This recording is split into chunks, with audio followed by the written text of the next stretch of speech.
Jeffrey Abrams. I own a company called Forensic Analysts, and I deal with vehicle claims, any kind of vehicle claims, car fires, mechanical inspections, damage consistency, staged accidents, theft claims. But this specific class is to be designed to educate you on vehicle contamination claims, but most specifically, I'm attempting to educate you on diesel fuel contamination claims. Now, just to tell you a little bit about myself, I have a degree in chemical engineering, and I've owned and operated repair facilities, auto repair shops, for several decades. I don't have any anymore. I sold them all, but during the course of my auto repair career, we've repaired pretty much everything. Typically vehicles. I mean, I typically don't deal with 18-wheelers, things like that, but I have done 18-wheeler contamination claims on diesel vehicles. Again, so I have a degree in chemical engineering, and I've owned and operated repair shops. I've testified in courtrooms relating to contamination claims, relating to damage analysis. I happen to be a master mechanic, which is probably one of the more important certifications that I have. But I have a variety of certifications through International Association of Auto Theft Investigators, International Association of arson investigators, and through National Association of Fire Investigators, NAFI. But again, this class is specific to vehicle contamination issues. And what's on the screen right now is specific to this class. It's a 2-hour class. You get 2 hours continuing education credit, and I would probably need from whoever's going to be forwarding this to me, which I believe is Angela Bell. I'm probably going to need whoever is attending the class and the name that is on your license to get continuing education credits, and your license number as well. But again, this class is... I'm going to try to. I'm trying to organize this right now to where I could. There we go. My goodness. Okay. Now, again, I have a variety of classes that I teach associated with vehicle claims, and I'm trying to get the class that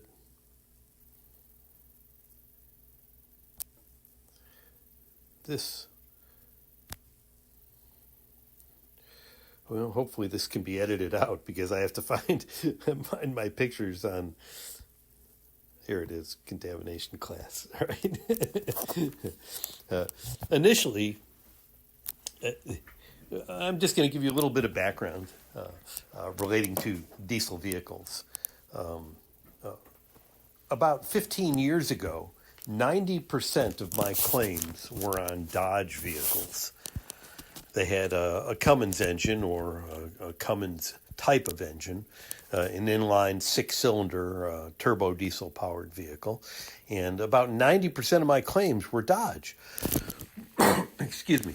Now, just because 90% of the claims are Dodge doesn't mean that only Dodge vehicles get contaminated fuel.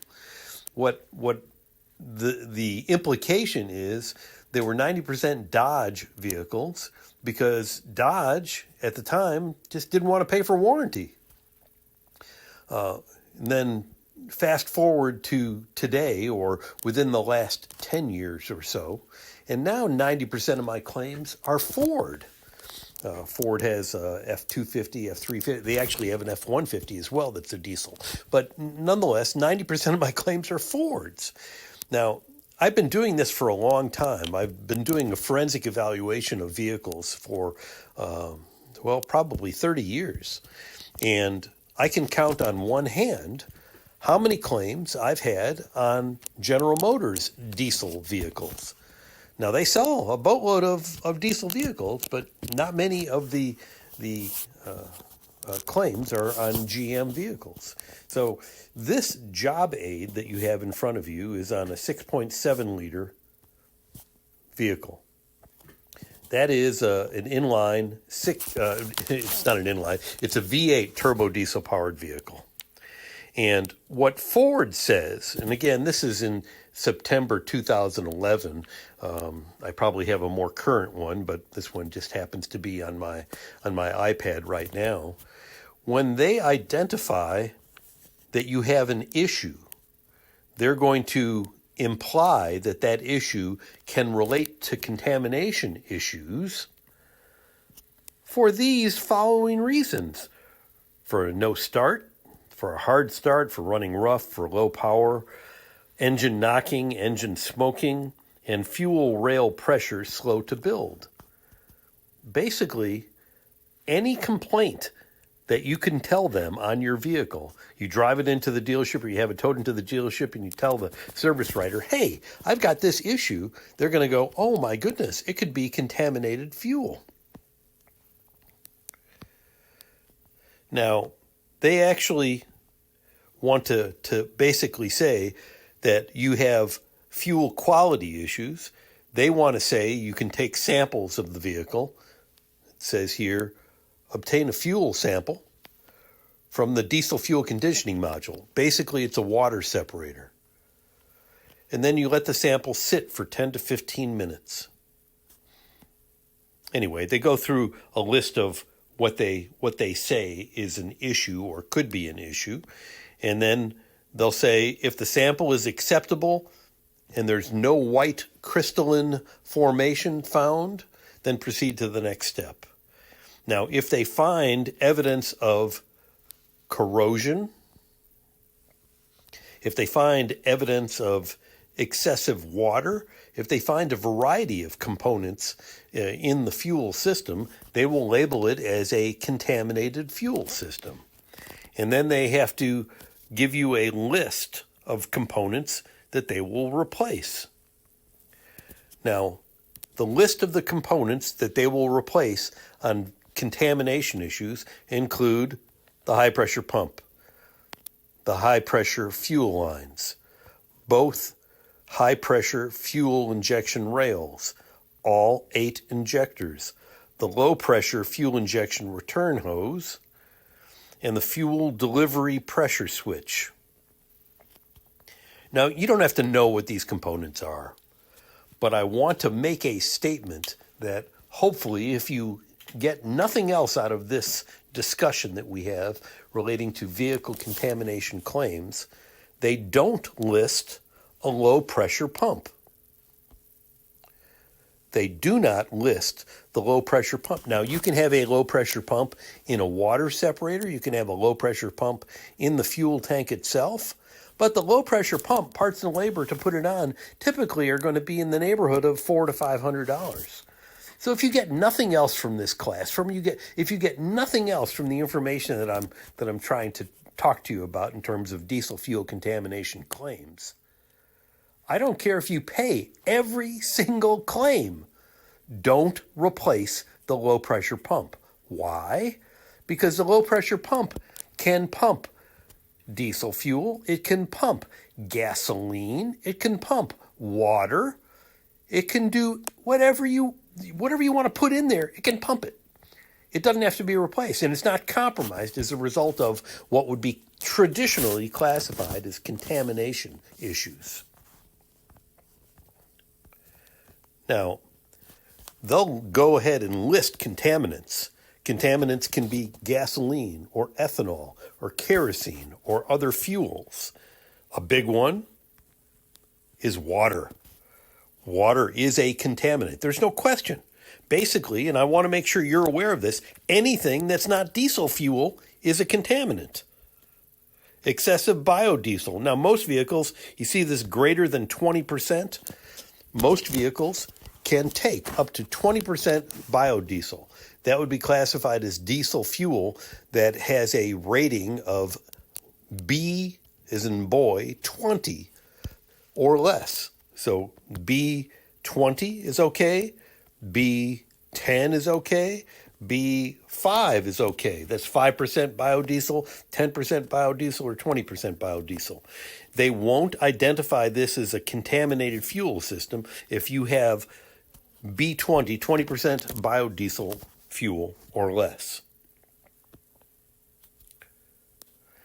They also don't like a lot of alcohol fuel additives.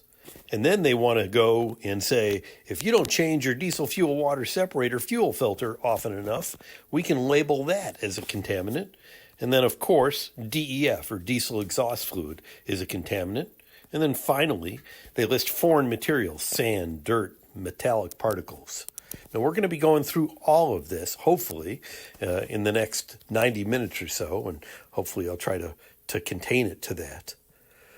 Now, what you're looking at here, this is a high-pressure fuel injection pump, and on the top of this pump is actually classified as a volume control valve, a VCV. This volume control valve at the dealership can be removed. It's a chore to get to it, but it can be removed, and they want to see if there's any metal on it.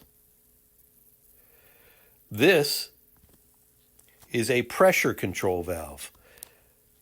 The dealership will look at this pressure control valve right here that I have an arrow drawn on, and they'll say, oh, there's rust on there. That rust means you have bad fuel. The pressure control valve is supposed to look like this. Beautiful, shiny, pristine. Well, let me tell you, that's in a perfect world. We don't live in a perfect world. I can see pressure control valves, and the pressure control valve that these are right here. Right here is the pressure control valve, or at the end there'll be a pressure control valve right in the very end right here. Now the volume control valve, and I'm scrolling back up, on the high pressure pump right here that I circled before, this right here, this high pressure pump has a volume control valve on the top. Here's a picture of the volume control valve that they're identifying as rust.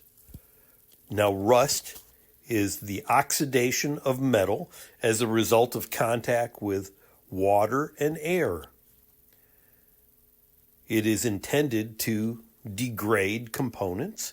It is intended to identify, according to Ford, that this engine, the fuel system, has been violated by excessive water. I'm just telling you what they're saying. Now, this volume control valve also has a screen on it, and the screen, which is right here, can accumulate metal. But these flakes, these white flakes right here, are actually crystalline deposits relating to an inappropriate addition of diesel exhaust fluid. And we'll get into that in a little while. But diesel exhaust fluid is water and urea. It's not really good for the system at all, and it's one of the few things that I agree with the desire to replace pretty much all of the fuel injection components. Anyway, this is a job aid from Ford. And Ford will actually, here's a vial that they have a top layer of liquid and a bottom layer of liquid. Now, water does not mix with gasoline. Water does not mix with diesel fuel. Water will drop to the bottom. So this will be water in the bottom, H2O. Sorry about that. This is H2O. And this is believed to be fuel on the top. This vial, and I go to hundreds of dealerships, and they will say, you see the water in the water separator? This means that it's bad fuel. And here is a portion of a water separator. So this is the liquid that they took out of the water separator, and here is the water separator itself. Now, if the water separator is left to dry and it has this white crystalline deposit on it, And let's go back to the white crystalline deposit real quick. These white crystals, this is a clear indication that you have diesel exhaust fluid in the fuel system. And here again is the bottom of the diesel fuel water separator after it's left to dry, and they show you that you have white crystalline deposits everywhere. That typically is a good indicator that you have diesel exhaust fluid in the fuel system. These white crystals on the fuel filter, again, this is all in the Ford job aid, show that, okay, liquid had migrated to the fuel filter. They left the fuel filter to dry, and they got these white crystalline deposits. Bad news. It's really bad news. Here's a fuel filter on the top of the engine that they removed, and here's another fuel filter that they removed, and you have the white crystalline deposits on them. All that means is that the system has been violated. I'm just going to go back up to the top.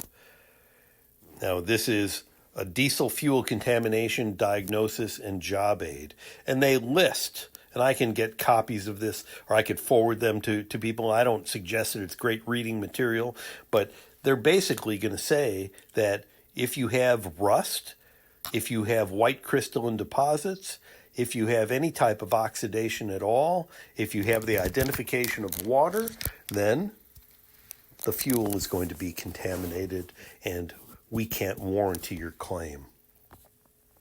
Well, let's talk about something a little bit different.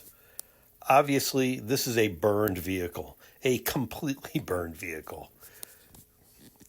Here's the back of the vehicle. I just want to go to the engine compartment. Sorry about that.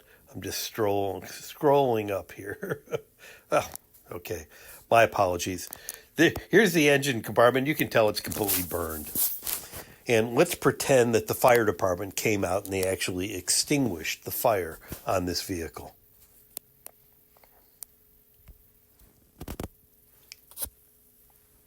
Well, if they did extinguish the fire and water got into the engine, then what I want to do is show you a video of what would happen if the fire department water was flowing into the engine and the water would actually drop down into the engine oil crankcase, into the oil pan. And I want to show you what the oil and water mixture is going to do. If you put a little bit of water in it, you can see very clearly that the water goes to the bottom. It goes right through the top. Now, if I'm a vehicle that's on fire and fire departments are spraying fire extinguishing water in it, the water goes right down to the bottom. Now, what happens after it goes down to the bottom is it stays separated. The water's on the bottom, you can tell. The engine oil is on top. Now, what happens when you take this engine oil and you've driven through a flood, you've actually driven through high water, and the water got into the engine, the water got into the combustion. Now, even though I'm talking about driving through high water, the same thing can happen after your car burns down and the engine stopped. Obviously, the car's on fire. The engine's not running anymore. And the fire department comes and they extinguish it. Well, that water itself is still going to go down to the bottom because the engine's not running. And the car just died. It locked up. That water can actually drain right down through the pistons, through the rings, go right into the engine oil crankcase. What happens? Again, the water goes to the bottom of the engine oil crankcase. That's why it's very important to take a sample from the very bottom of the engine oil pan to see if you have water in it. Now, what happens when you have this water and engine oil? If I take a sample of the engine oil will be perfect oil. I just poured it in here from the bottle. If I take a sample of the water, it's going to be water with no engine oil in it. Now, if you take this and the engine now starts, miraculously you're able to start it up and drive the vehicle. What happens to the engine oil and water? It emulsifies. The engine oil and water emulsify, and it becomes a homogeneous, it looks like chocolate milk. there's a distinct coloration variation here. It changes. Now, this chocolate milk coloration is, again, an emulsification, a chemical bond between the water and the engine oil. Now, again, this class is fuel contamination, diesel fuel contamination issues. What I want to show you It's a yellowish green in color. Is what happens when you mistakenly or inappropriately have water added to the fuel system. Now, this is the same thing. I'm taking another vial of diesel fuel, which I'm holding in my left hand right now, and I'm going to add water to that diesel fuel. And I will tell you, water and diesel fuel, they don't mix together. And in the engine compartment, in the fuel tank, all the way up to the engine compartment, the flow of the diesel fuel is pretty slow. It doesn't agitate very well. It's considered to be what might be classified as laminar flow, non-turbulent flow, so it doesn't really agitate. This video is to show you what happens when water is added to the diesel fuel system.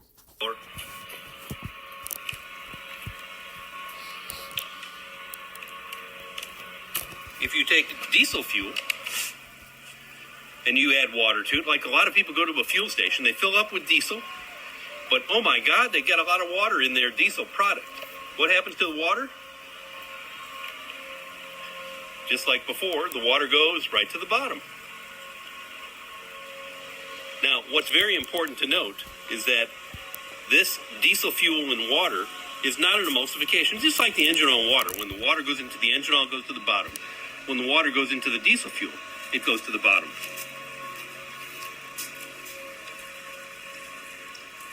Now, what happens when this diesel fuel in water gets mixed up?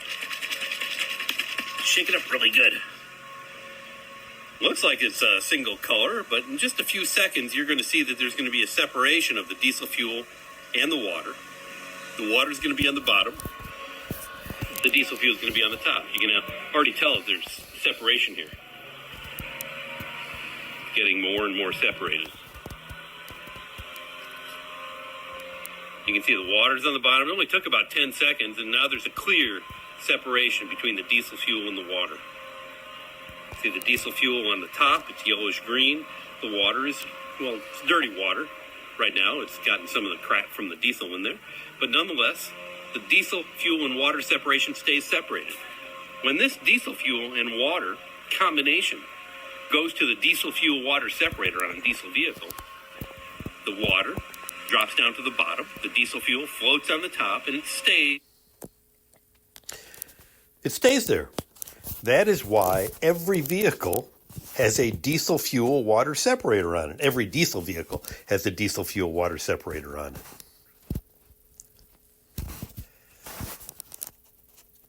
Now I'm going to jump again to go to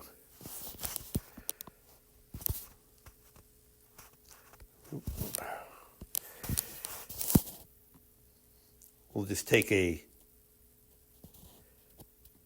generic picture of a fuel system on a vehicle. The fuel is added through the fuel fill right here. It goes into the fuel tank. It's picked up by a fuel filter or fuel tank sender unit. And then it goes to a fuel filter or a diesel fuel water separator. Then it goes into the engine through the fuel injectors. This is a fuel injection rail, and these are fuel injectors. Now, I want to make sure that you are aware. Let me just erase this. On diesel vehicles, it's actually pretty important to realize that this fuel tank sender unit and the filter, this is right on the bottom. This filter is right on the bottom of the tank. So if you added a gallon of water to, you went to the fuel station and you added a gallon of water, that water would go, just as I had just shown you, when you add water to diesel fuel, it goes to the bottom. Well, it would go right to the bottom of the fuel tank, and it would be the first thing that would be picked up by the fuel tank center unit. So if you get contaminated fuel at a fuel station, or if somebody vandalizes your vehicle, and then you start it up, either at the fuel station or after it was vandalized, and you start driving it, because water is the first thing that's going to be picked up, it's going to be the first liquid that actually goes to the water separator. Your water separator will be completely filled up with water, and then you're going to get water going into the engine. The vehicle will die. That takes around 2 minutes, and then the vehicle dies. Or it takes about 1/4 of a mile, 0.25 miles, and then the vehicle will die.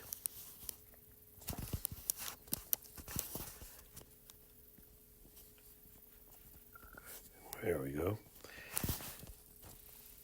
And if water goes into the engine, here's the engine, the internals of the engine, the combustion chamber, it doesn't fill up with water. It dies because you can't run on water alone, so the vehicle will just die. Now, let me see if I have here. It is interesting. Now, I'm going to show you some documentation that used to be in owner's manuals.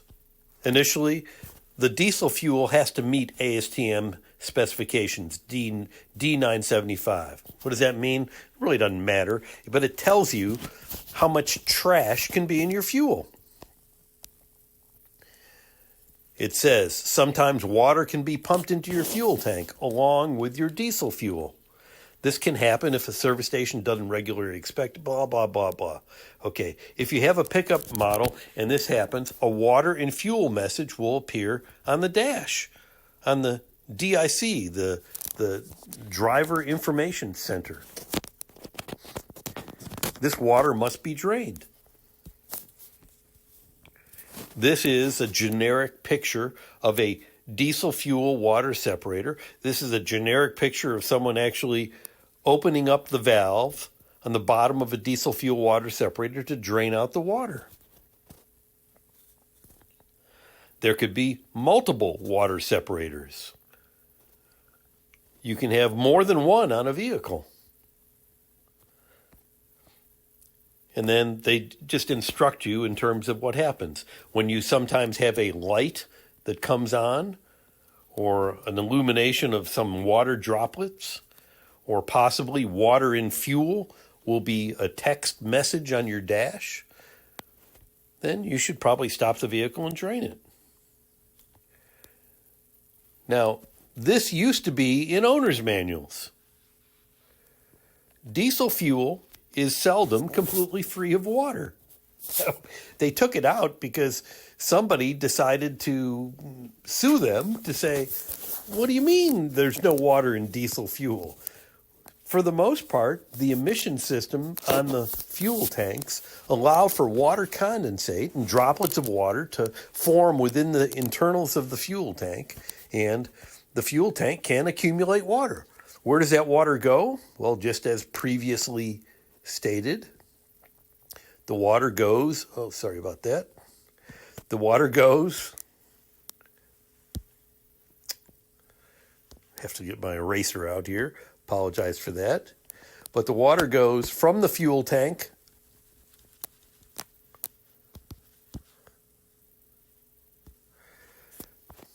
it goes into the fuel tank and it gets picked up. And it goes to a diesel fuel water separator. Now, this is going to sound funny, but I'm going to tell you this because you might hear something differently. The diesel fuel water separator is as its name implies. It's intended to separate diesel fuel from water. They anticipate that water is going to be in the fuel system, which is why virtually every diesel-operated vehicle has one, if not multiple, diesel fuel water separators on them. They expect water to be there. Now I'm going to try to find something, and I apologize if I'm going to look at, oh, here it is. I think it's here. This happens to be a Dodge, but it doesn't matter because it's a basic generic filter identifier. One, they're saying that the fuel is ultra low sulfur diesel, but that doesn't really matter. But the diesel fuel water separator, and I have a highlight here, diesel fuel water separator, this is what they require the separators to do. They initially said they should filter down to 7 microns. Well, you can't see, I can't see 7 microns. If you pulled out a hair follicle, if you grabbed a strand of your hair and you pulled it out, the thickness of your hair is about 70 microns. But the filter capability of virtually every filter, well, this is an old specification. Even though it says 7 microns, you can't see it. I typically can't see less than about 25 microns, maybe 30 microns. But they filter down to 4 to 5 microns. This is an old spec. That's why it says 7 microns. And then it also says, and this is very important, the water stripping capabilities. According to Society of Automotive Engineers, SAE J1488, the water separators are 95% efficient. Well, what does that mean? That means that they're not 100% efficient. Water can flow from the fuel tank into the diesel fuel water separator. And even though the water separator is doing everything it's supposed to be doing, 1 out of every 20 droplets of water can actually migrate past the water separator and be picked up, go into the fuel lines, go into the high pressure pump, go into the volume control valve. And if the vehicle is turned off after water comes in contact with these components, that water can generate rust.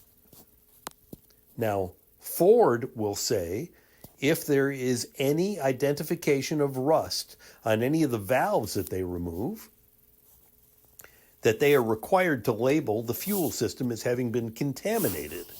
And I'm telling you, that is a bold-face lie.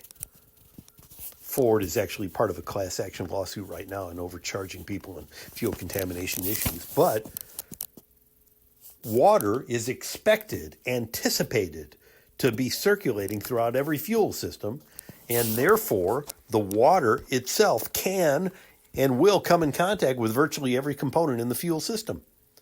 When water comes on top of it, it can generate rust. If it comes in contact with the volume control valve on top of the high pressure pump, it can generate rust.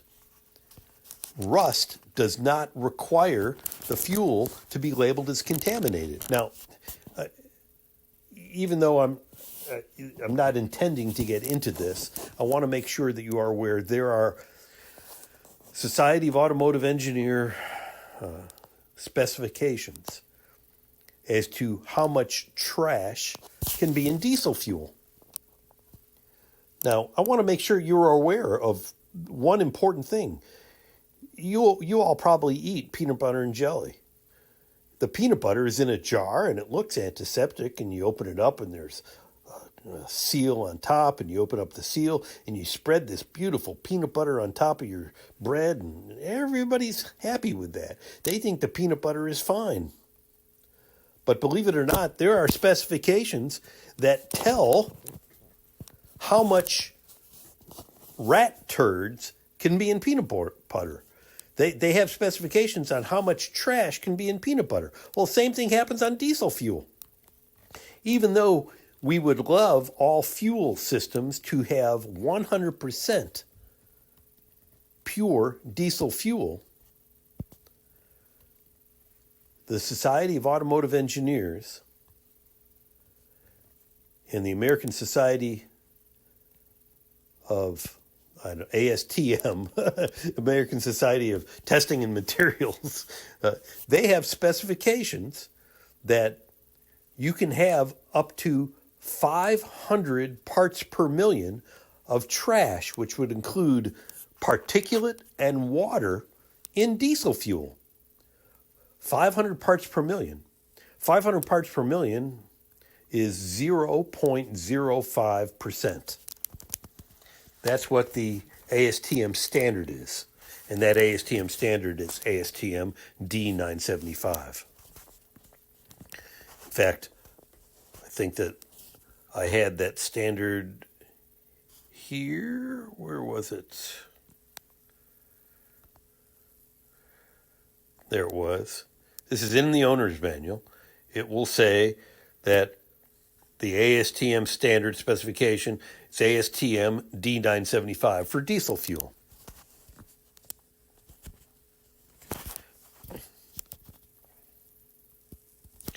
And again, diesel fuel is seldom completely free of water.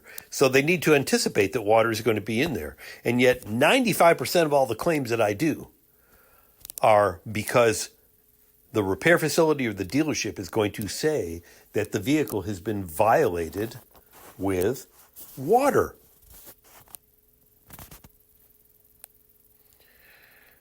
I'm going to try to get to a list of questions here. I have a list of questions, and again, I can forward this to people if they want. And it's a list of questions on fuel contamination issues. But I'm going to go to some of the more important questions here. If the vehicle did die on you, were you ever able to get it to restart? Well, truth be told, if you got a bulk of water at a fuel station, you're only going to drive it for about 2 minutes or a quarter of a mile before it dies. And then it's not going to restart because the entire fuel system would have been filled up with water.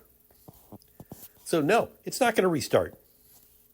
And then if you were able to get the vehicle to restart, did it restart right away, or did you have to wait 1 or 2 minutes or 5 minutes or 10 minutes? This is all important information that could tell you if you have a stuck open injector, if you've got other issues associated with the vehicle. Obviously, when was the last time you filled up with fuel?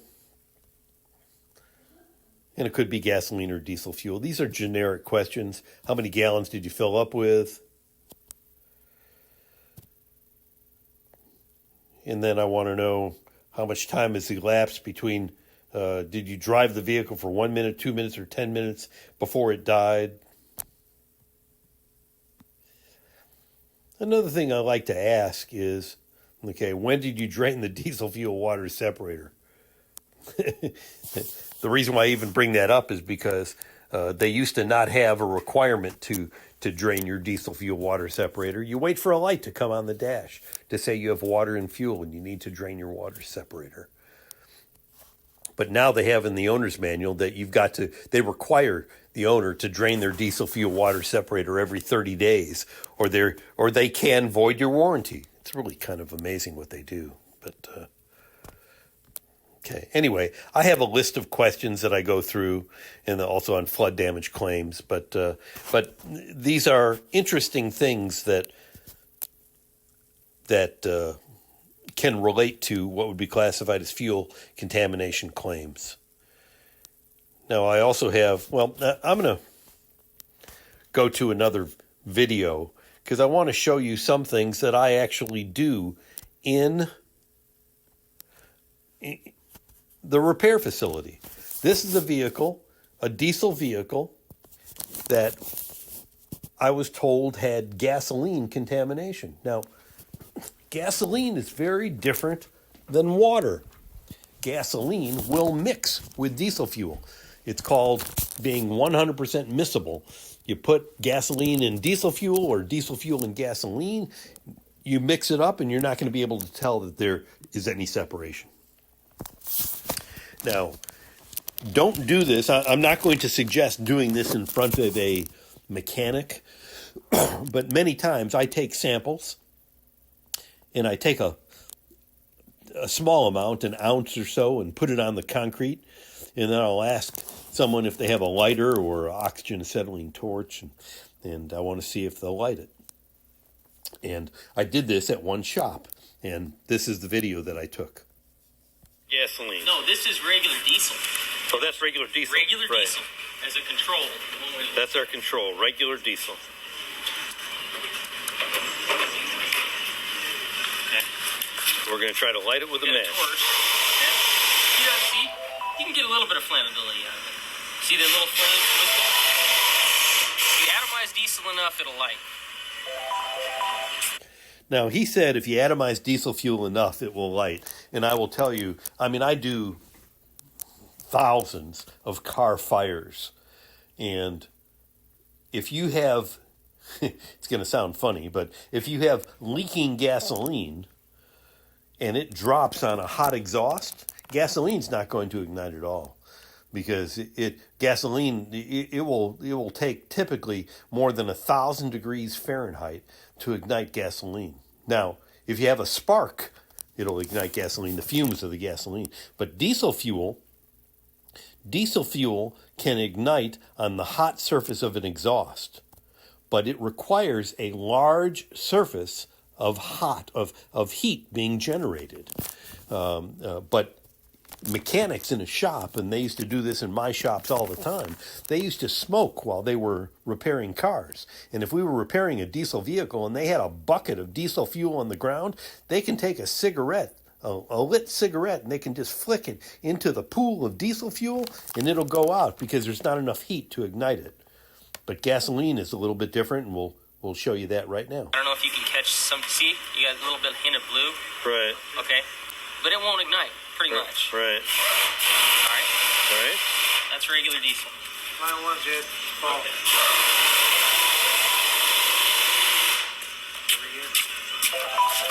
All right. That's our fuel sample.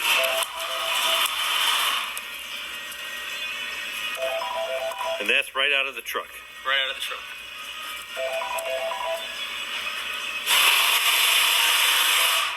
What doesn't burn is obviously still diesel, and there's actually a decent volume of diesel.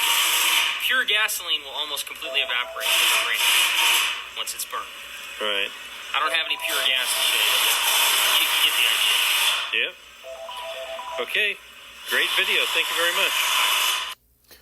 Now, I want to make sure that you all are aware that, okay, we've talked about water contamination in diesel fuel, and typically, if the vehicle just was vandalized or it was just filled up with a bulk of water, it's going to die within about 2 minutes. Well, the same thing does not occur when there's gasoline contamination. Gasoline is very easy to put into a diesel vehicle. The nozzle of a gasoline fill at the gas station is smaller than the opening for a diesel fuel inlet. So it's very easy to actually inappropriately add gasoline to a diesel vehicle. But I have done 1,000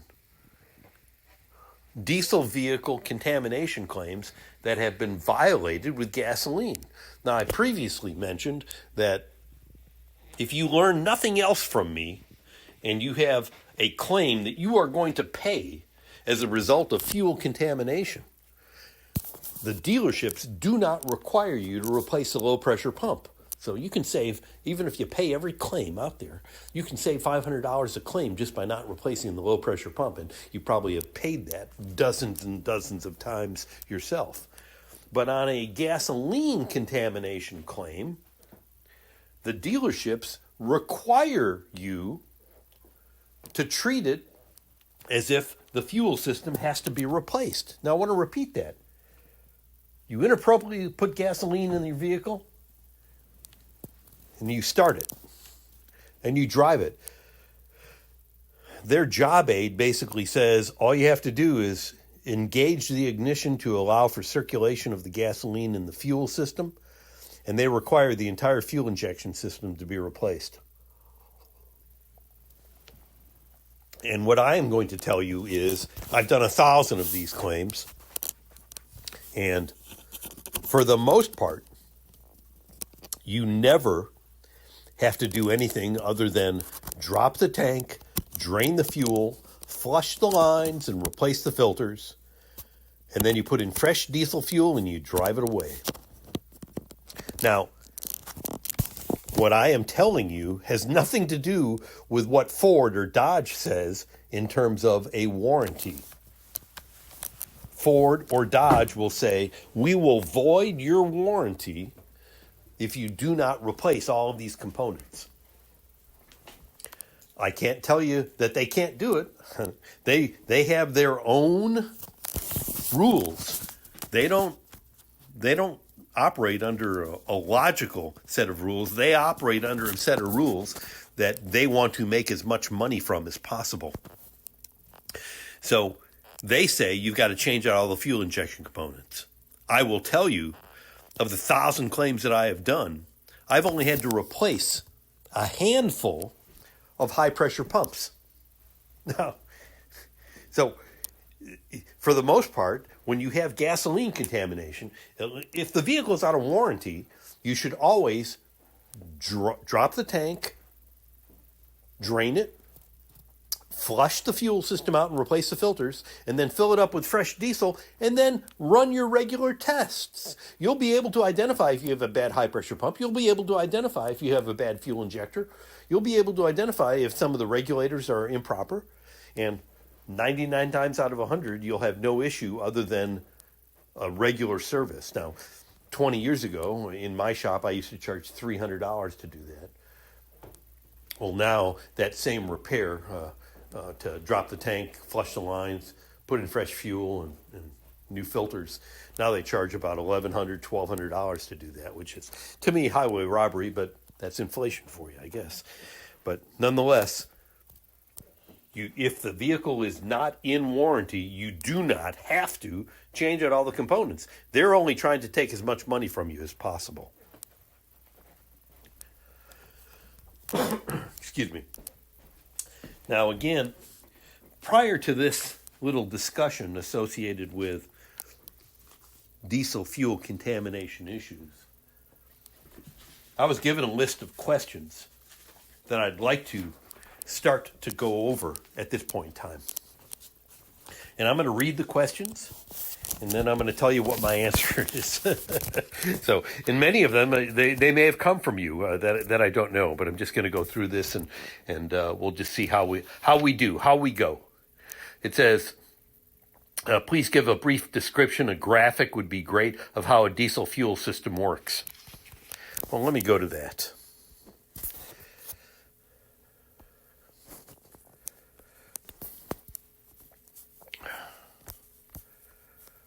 Well, I'm wrong already.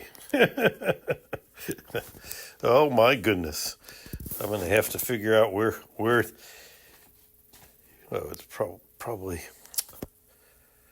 pictures, generic fuel system. I apologize for this. Here we go. All right. And I did it wrong again. Okay. A diesel fuel system, you can see the number 1 is where the fuel inlet goes from the fuel tank. I'm sure it's being pumped by a low pressure pump going to a diesel fuel water separator. After the diesel fuel water separator, which is number 2, it goes to 3, the high pressure fuel injection pump. From the high-pressure pump, it goes to the number 4, which is the fuel injection rail. And then after it goes to number 4, it goes to number 5, which are the fuel injectors. And the excess fuel actually goes back to the tank. Now, it's not as simple as this, but you can see from this diagram that there are a lot of bends and ups and downs of the fuel line. And I'm just going to throw out something that we haven't talked about as of yet. If somebody violated the fuel tank with sugar or salt or some white granular substance, which 99 times out of 100 is going to be sugar. Sugar is not going to dissolve in diesel fuel. Sugar is, you can see a granule of sugar. It's going to be stopped by the fuel filter, which filters down to 5 microns, 4 microns. And sugar will not violate a fuel system at all. I want to repeat that. If somebody violated the fuel system with sugar, the only thing you have to do is, just like if gasoline is contaminating the fuel system, you drop the tank, you clean it, you flush the lines, you replace the filters, and you fill it up with fresh diesel fuel and you're down the road. Nothing else needs to happen. All right. Question number 2. Many shops state that metal shavings found in the system are the result of system contamination. What is the primary cause of metal shavings? And what are some specific things that we can look for to tell if it's just wear and tear? Well, that's a good question. When there are metal shavings, just like on this picture in number 3, on the top of this high-pressure fuel injection pump, there is, and I'm going to go to this, on the top of the high-pressure fuel injection pump, there is this. It's called the volume control valve. Now, the volume control valve has a screen on it, and that screen can actually accumulate metal particulate. There's only one thing that can cause metal shavings. That's a failing or a failed high-pressure fuel injection pump. That's the only thing that can cause it. Nothing else can cause it. So when metal shavings are found, you have a bad or going bad high-pressure fuel injection pump.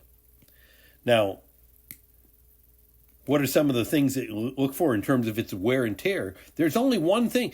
You can't tell anything about why that high-pressure pump failed until you take a proper fuel sample and you send it out to a lab for analysis.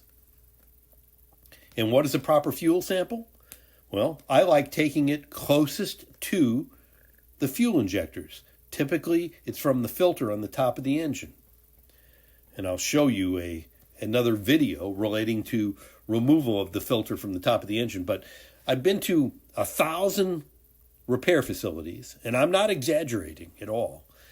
And many times I'll take these filters apart myself, but most of the time the shops won't let you do that.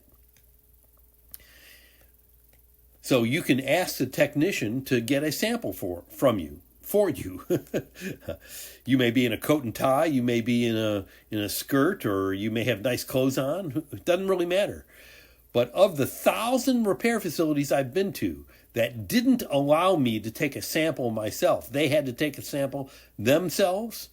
You have to verify they're taking a sample from the right spot. But I have never been charged a nickel for anybody doing that, taking the sample for me. So you take a sample from closest to the fuel injectors, which typically comes from the secondary fuel filter assembly, or you take a sample from the water separator.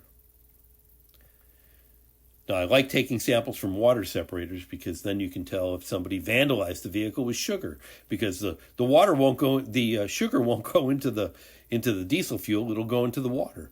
So if you have water in the bottom of a water separator, you always try to get some top phase separated liquid as well. But you have to take a proper sample and send it to a lab. Now, what is a proper sample? I'm going to hopefully show, I think it's in this thing right here. What is a proper sample? You get a vial, and let's just say we have water on the bottom and diesel fuel on the top.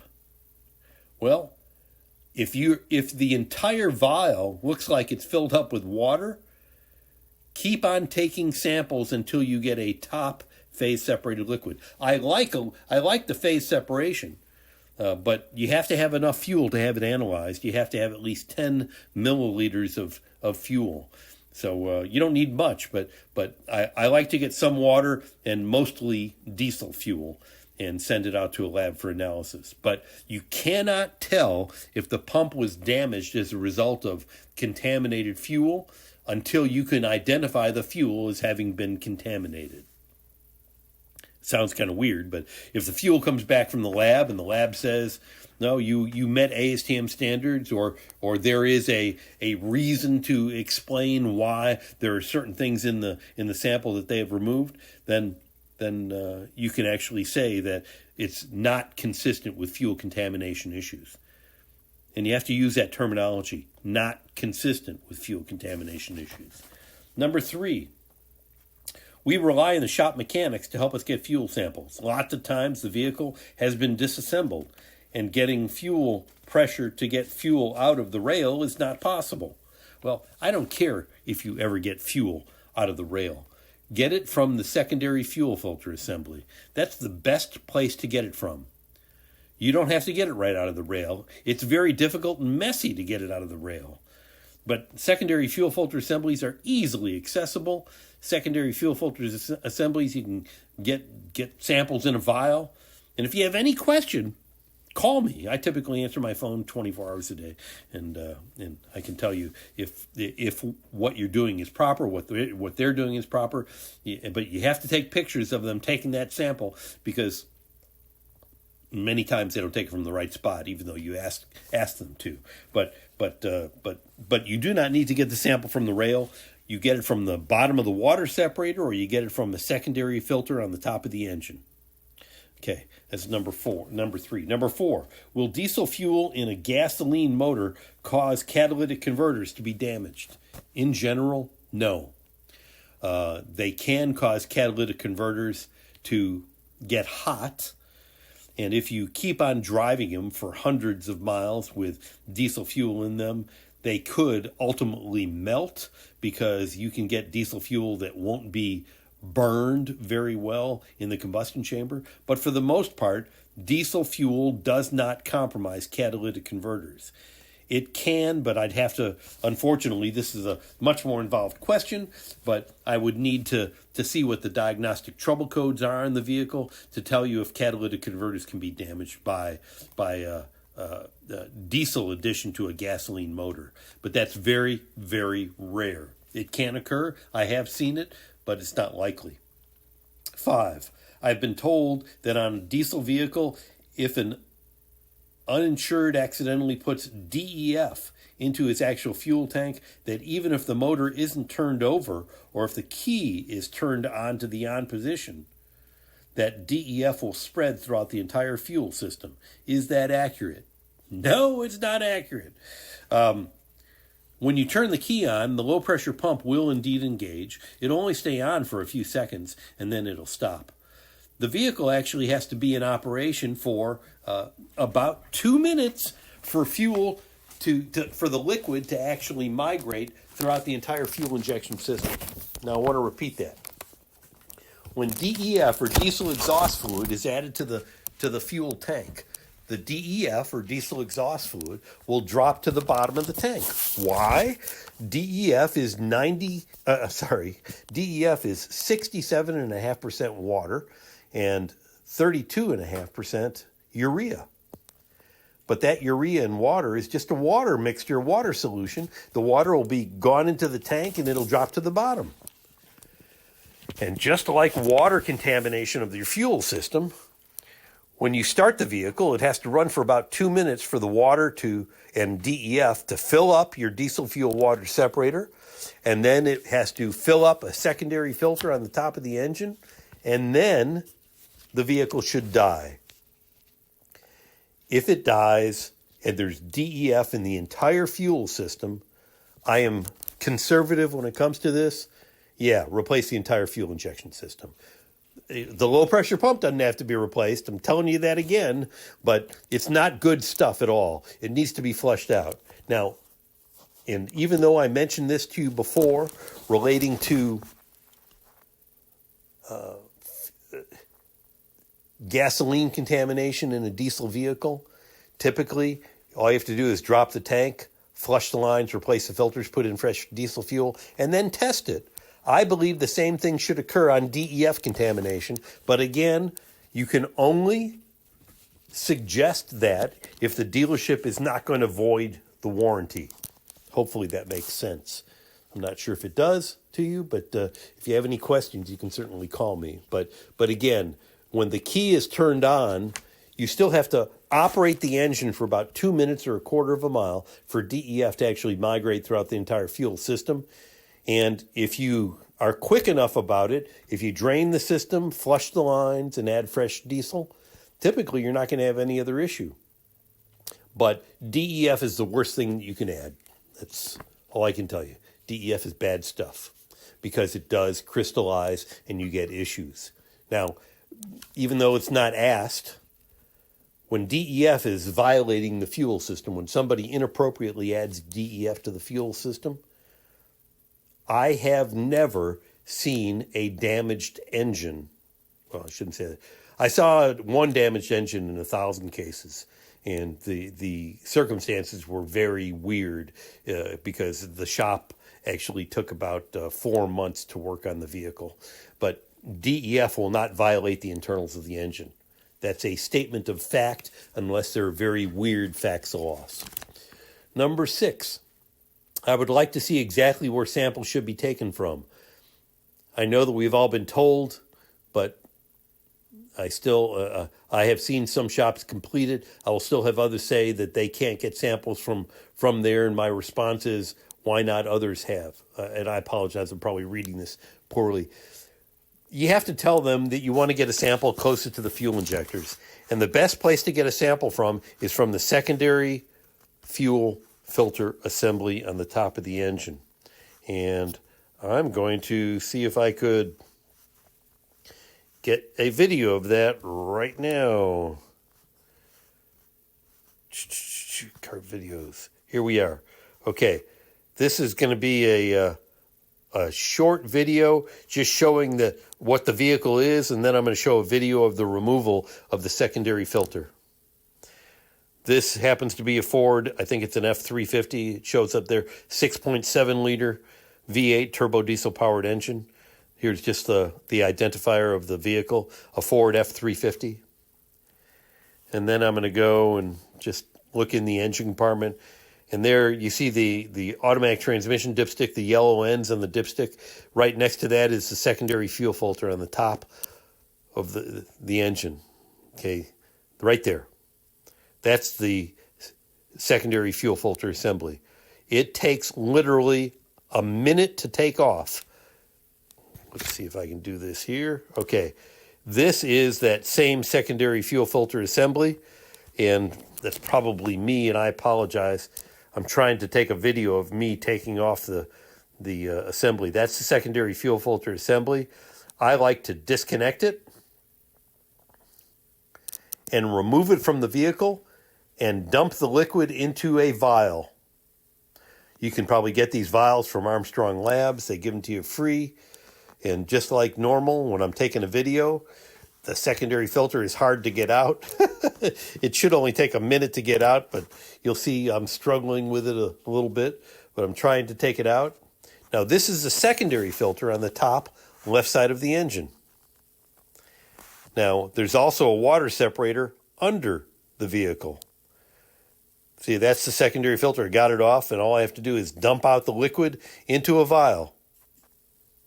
Maybe take 2 vials, so you can. There's two nozzles on it, and you don't want to get liquid all over you. But that's the video of me taking off and then putting back the secondary fuel filter assembly on the Fords. I'm going to try to see if I have a video of me taking liquid from the diesel fuel water separator. I'll see. I apologize. I'm just jumping around here. No, that's not it. Obviously, let's see if this is it. Ford 350. No. Okay. I apologize. Thought I had a video, but I'm going to go to the next question. I'd like to review basic knowledge of going through obtaining a sample to exactly what the shop really needs on the estimate. Some shops request more items than others. All I can tell you is I can't tell them what they need to replace, but the low pressure pump never has to be changed. Never. But to obtain a sample, I like getting a sample from the bottom of the diesel fuel water separator. You never have to take a sample from the fuel tank. I'm going to repeat that. You never have to take a sample from the fuel tank. If it's off and if it's easy to get a liquid sample from it, fine. I like taking it from the water separator and from the secondary filter. 2 samples on every car. If you can get it from the secondary filter and you can't get it from the water separator, then get it from the tank. But every circumstance will be a little bit different. But for the most part, that's typically what I like. Okay, I'm going to try to get to a picture that is a little better here.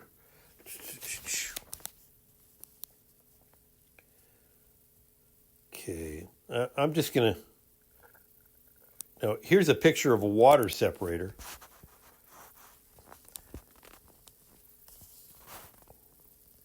These are pictures of injectors. I apologize. I've so many thousands of pictures associated with these claims. But, okay, let's go to the next question here. How to know where there is truly no sample to take? Shop says they drained it all. Well, that's pretty involved. Most of the time, it's not all drained. Most of the time, they do not get to the secondary fuel filter assembly. I'm going to show you, this is, and I'm just going to go through this again.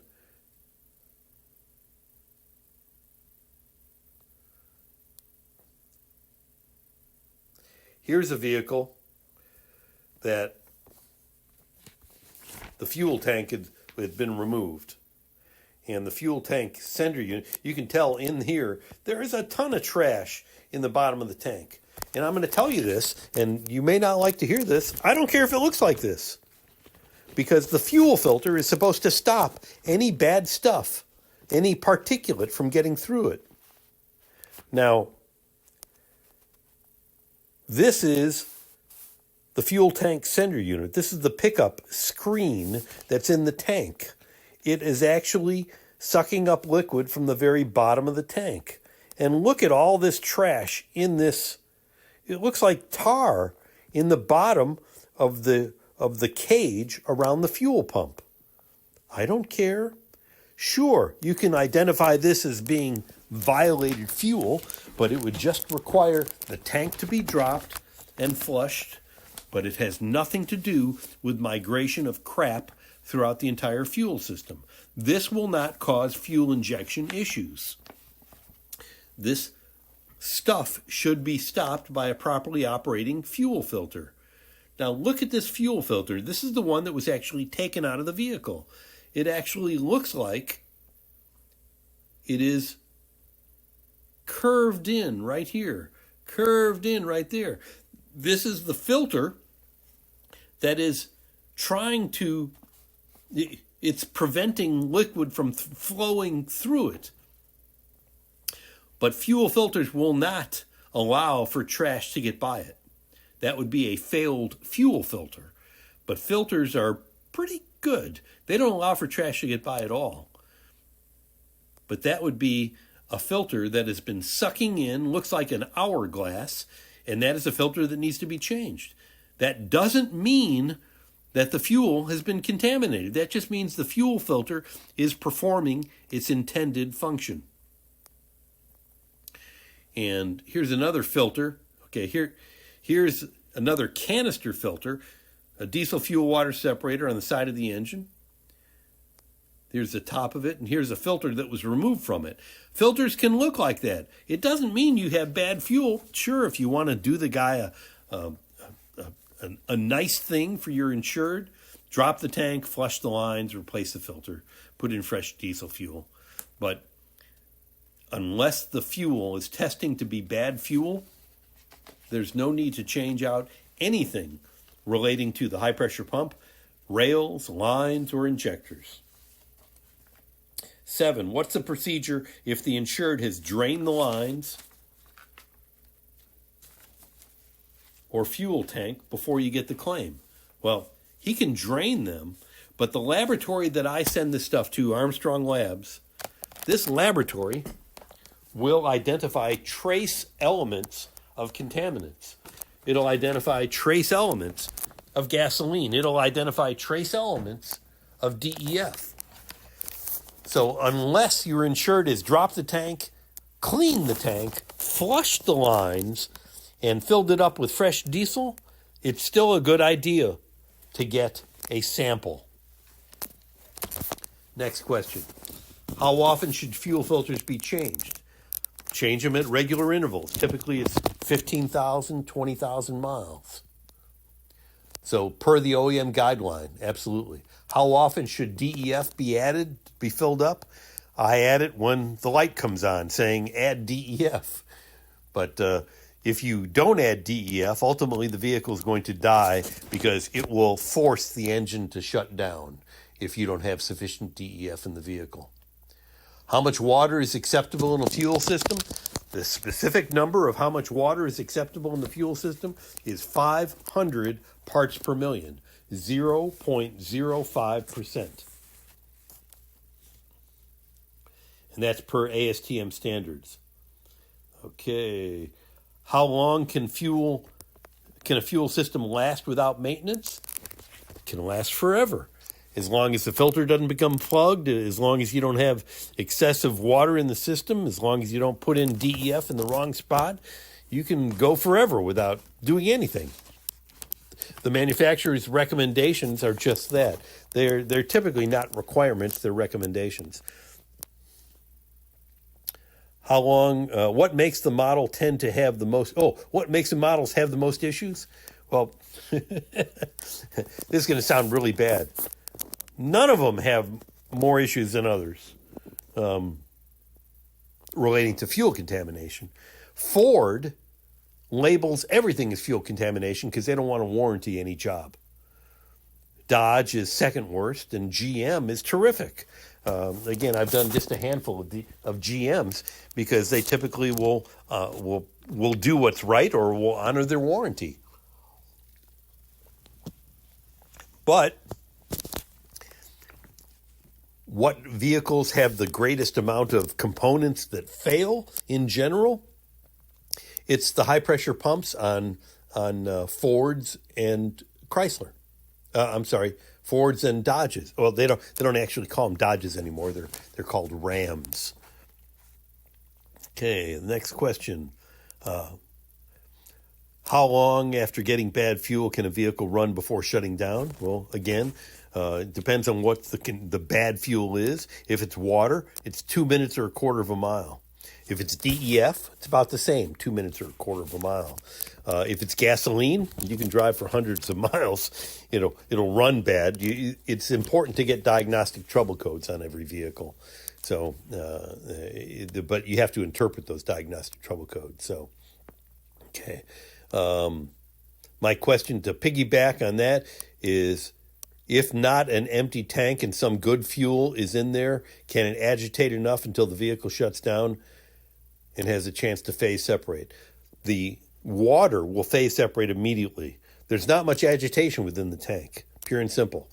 And if water is the contaminant, you're only going to drive for about 2 minutes or a quarter of a mile if the vehicle has been violated with water.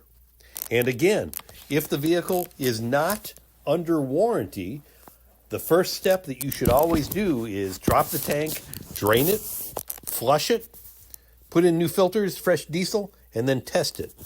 But just because you get a vehicle that has been violated with water does not mean that all the components will fail. In fact, 9 times out of 10, they don't fail at all. And all you have to do is do this very basic service, which typically is going to run around $1,000.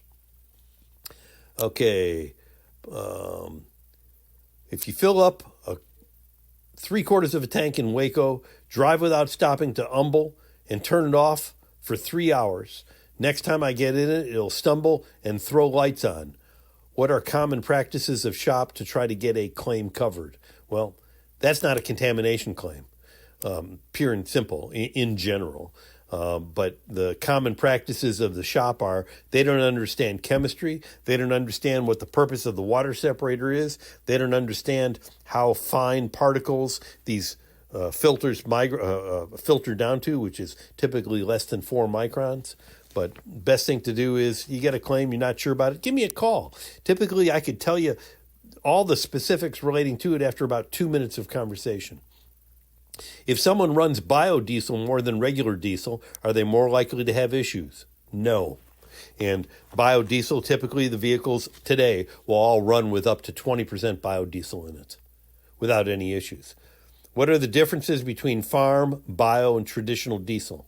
Well, farm diesel is regular diesel that has red dye added to it. Nothing else, just red dye. It's not different at all. Farm diesel, biodiesel, traditional diesel, as long as it's B20 or less, it's all about the same thing. What are the pros and cons of each? I can't really go into that right now. It's actually much longer and technical of a conversation than I'd like to have right now. Next number, I'm at number 11. I would like information on how to obtain samples from places other than the filter housing. Also, information on makes and models that have the most trouble with fuel, like water getting through filters. There are no variations between vehicles having water getting through filters. They're all about the same. The diesel fuel water separators are 95 to 98% efficient.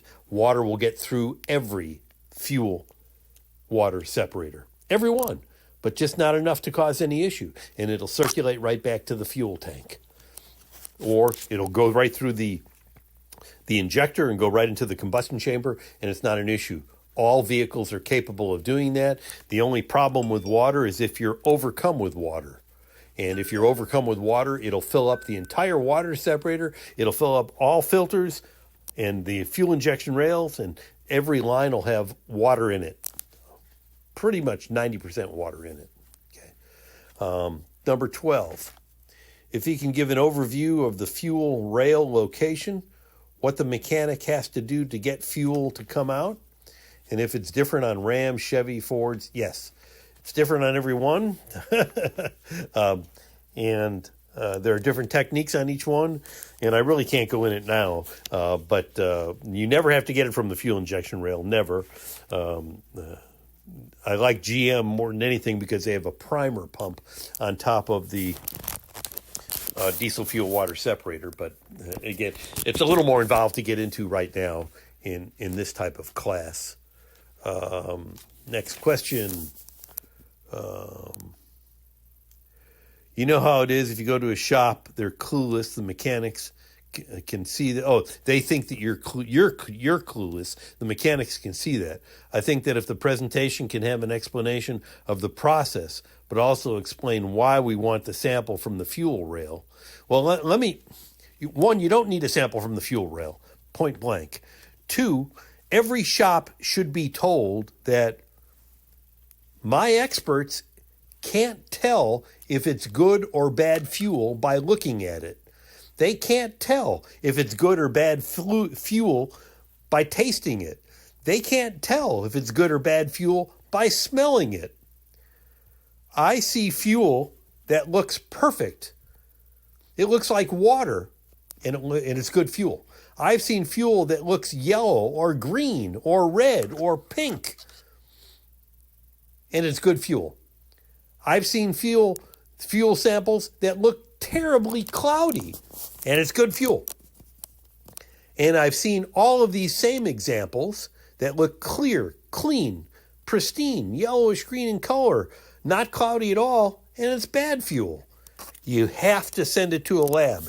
You can't tell by looking, smelling, tasting, or anything and tell you that it's good fuel.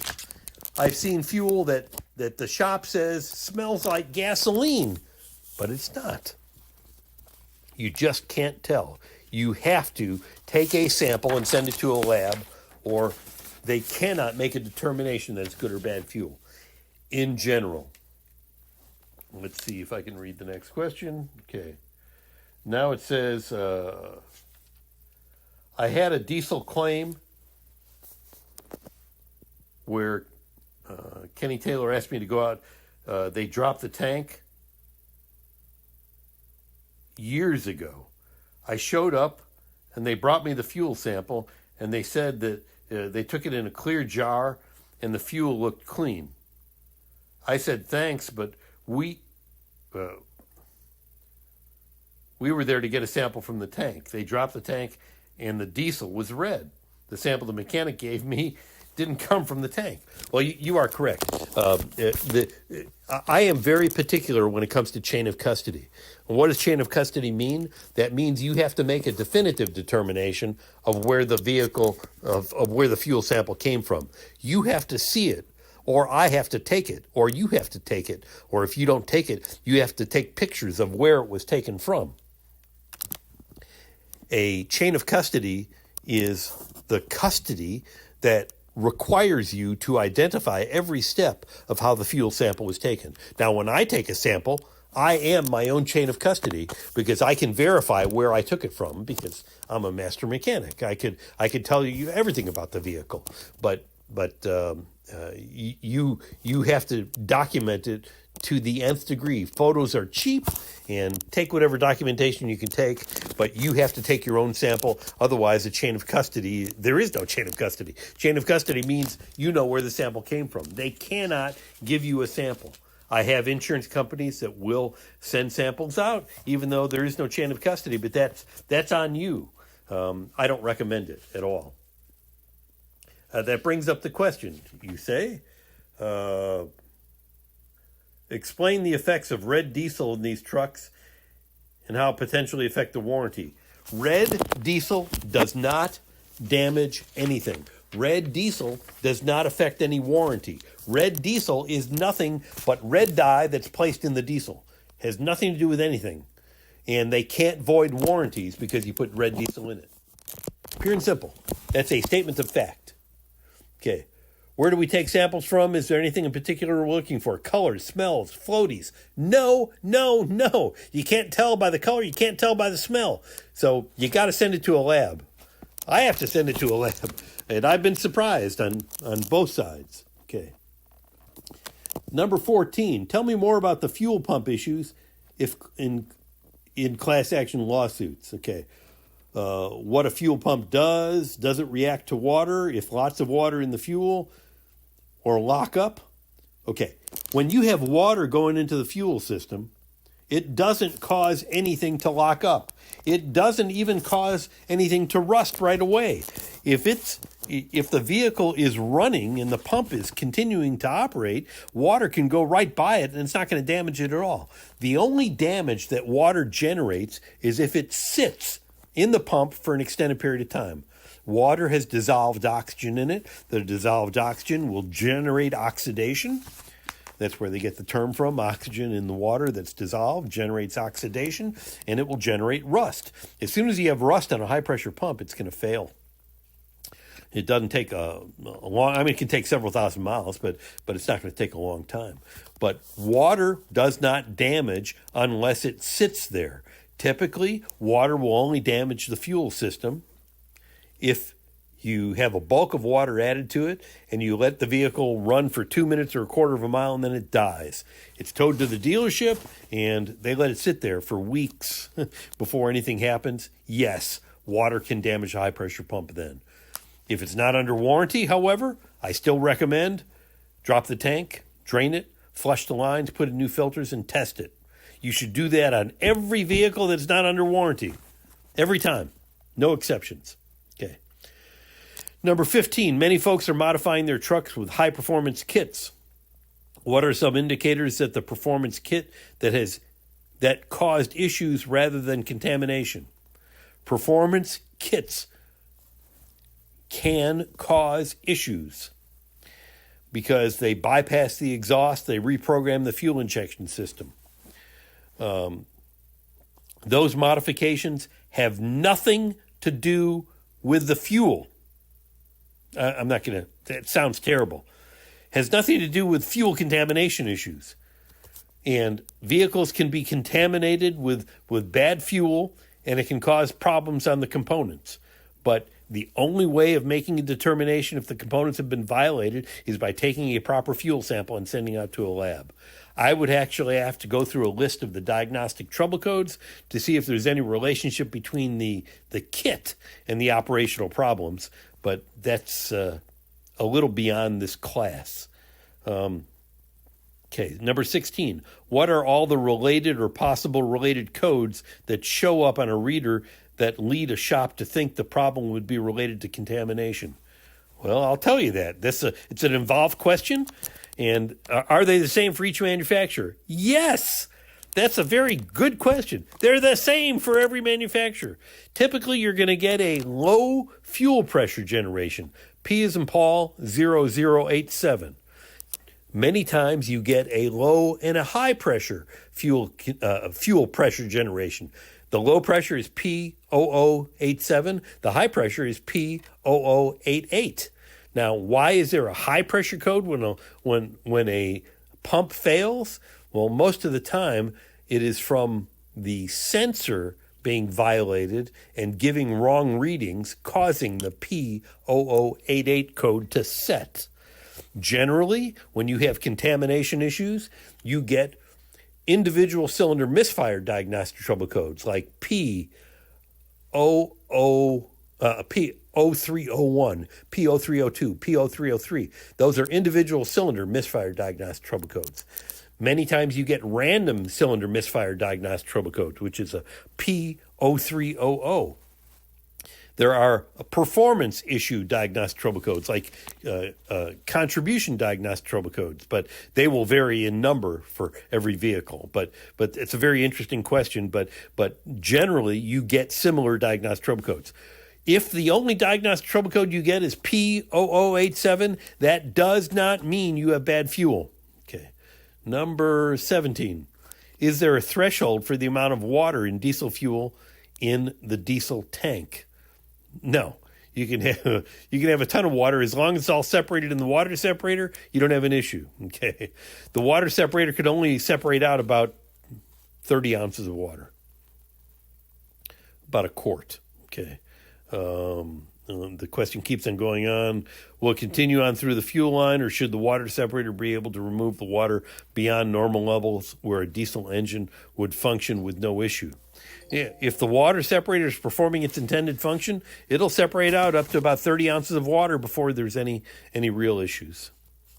I hope that I'm trying to go fast right now because, one, I don't want to bore everybody, but I want to go through the questions that I'm being asked. Can you visually tell if gasoline is present in diesel fuel? No. Simple answer. No.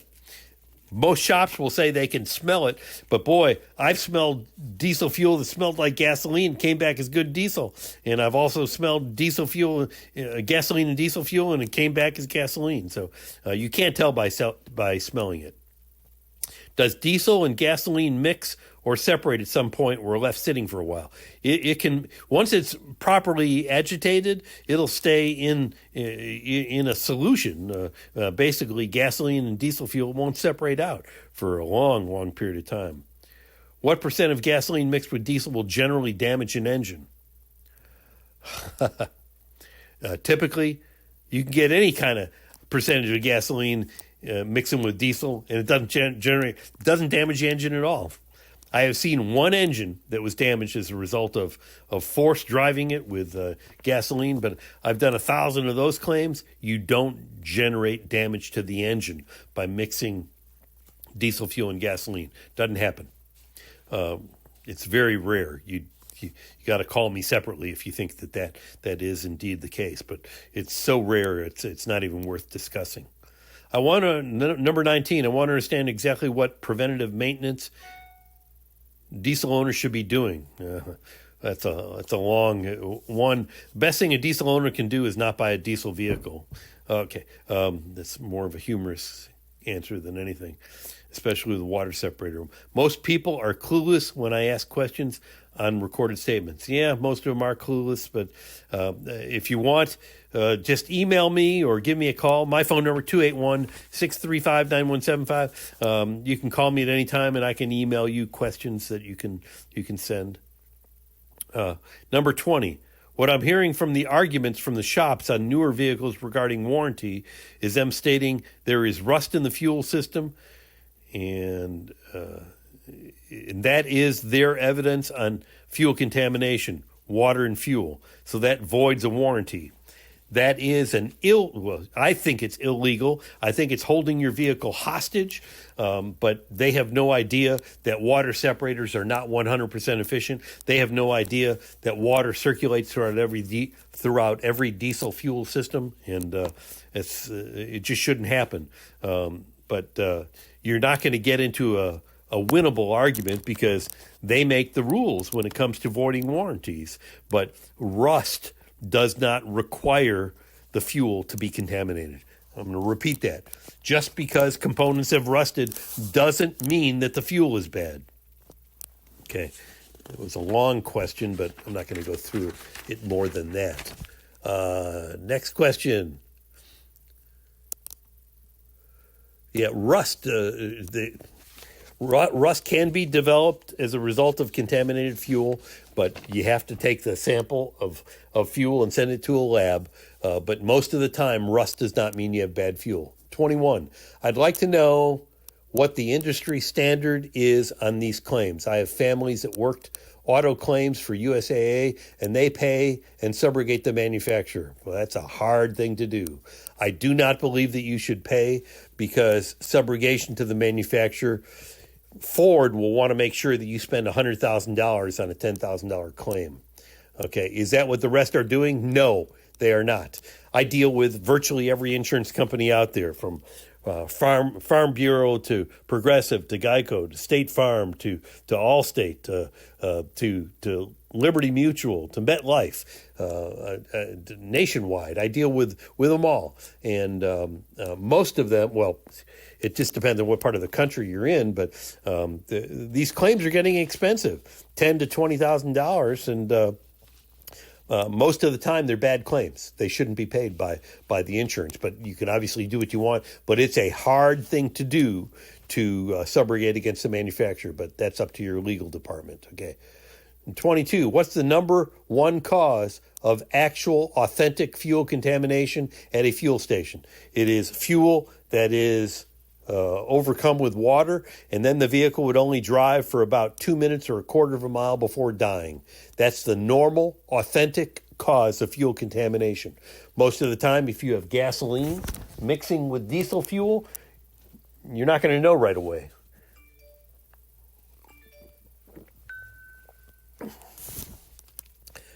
Or if somebody inappropriately adds DEF to the system. 23. What are the downsides to only flushing the system versus replacement of the fuel system? There is no downside. You should always flush the fuel system. Oh, always. The only downside is if the dealership voids the manufacturer's warranty. Okay. Oh, I got some good questions here, too. I like these. Will sugar cause rust in the fuel lines? The answer is no. Sugar will never cause rust in the fuel lines. Okay.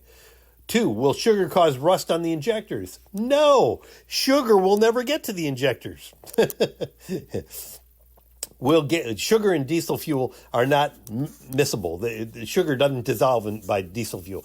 Gasoline doesn't dissolve sugar. Typically, if you add a 5-pound bag of sugar to the fuel tank or gas tank, the vehicle is only going to be 5 pounds heavier, and that's it. Will gasoline and diesel cause the engine to explode?